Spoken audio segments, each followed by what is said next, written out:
Board competition exams లో ప్రతి విద్యార్థి సక్సెస్ అయ్యేలా చేయటమే దీక్ష ఇన్స్టిట్యూట్స్ లక్ష్యమన్నారు కాలేజీ సిబ్బంది. విద్యార్థులకు ఇంటిగ్రేటెడ్ కోచింగ్ ఇవ్వాలనే ఉద్దేశంతోనే యుఎస్ నుంచి వచ్చి దీక్ష ఇన్స్టిట్యూట్స్ ను స్థాపించామని చెప్పారు. దీక్ష విద్యా సంస్థలకు 3 రాష్ట్రాల్లో 34 క్యాంపస్లు ఉన్నాయన్నారు.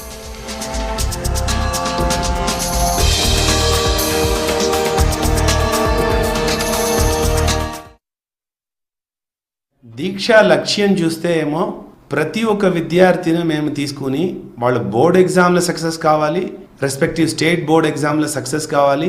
ఇంకో కాంపిటేటివ్ ఎగ్జామ్ మీరు ఐఐటి చూడండి, నీట్ కానీ వేరే డీమ్డ్ యూనివర్సిటీ కాంపిటేటివ్ ఎగ్జామ్స్ అని కానీ అంతట్లో సక్సెస్ఫుల్గా ఉండాలి. అదే మా ఉద్దేశం.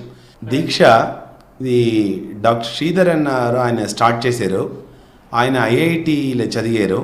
పిల్లల వారికి మన మంచి ఇంటగ్రేటెడ్ కోచింగ్ ఇవ్వాలని ఒక ఉద్దేశంతో ఫారిన్ యుఎస్ నుంచి ఇండియా వచ్చి ఇండియాలో కర్ణాటకలో 18 సంవత్సరం ఇంటగ్రేటెడ్ కోర్స్ స్టార్ట్ చేసి 43,000 సక్సెస్ స్టోరీస్ ఉందండి.